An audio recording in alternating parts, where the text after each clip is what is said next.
आत्ताच राजस्थानमध्ये माझं आगमन झालं आणि विमानातनं उतरतानाच भ्रमणध्वनीवरनं निडर धडाडीचे महाराष्ट्राचे नेते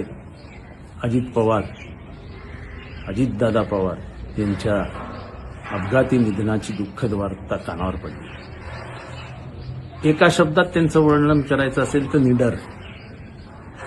कुठलाही निर्णय मनाशी घेतल्यानंतर परिणामांची चिंता न करता त्याची अंमलबजावणी करणं ही त्यांची हातोटी होती. त्यांचं चालणं, त्यांचं वागणं हे राजकारणातल्या जी एक अशी बनलेली जी काही मोल्ड असतो त्याच्या बाहेरचं अजित पवार.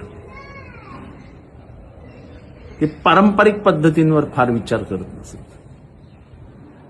मी 1990 सालापासून त्यांच्याबरोबर आहे. अर्थात मधला काही काळ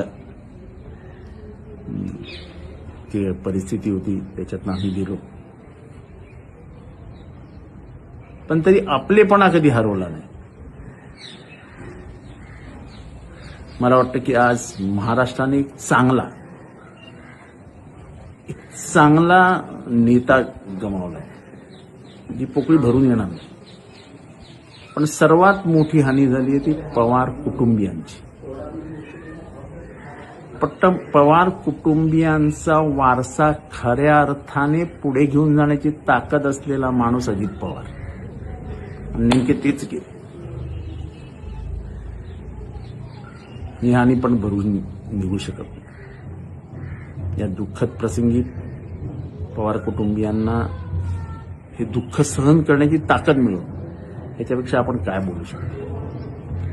पण महाराष्ट्राची झालेली हानी भरून निघू शकत नाही एवढं म्हणतो अत्यंत प्रामाणिक मनाने मी सांगतो. महाराष्ट्राची मोठी हानी झाली. देव या मृतात्म्यास शांती देऊ एवढीच प्रार्थना.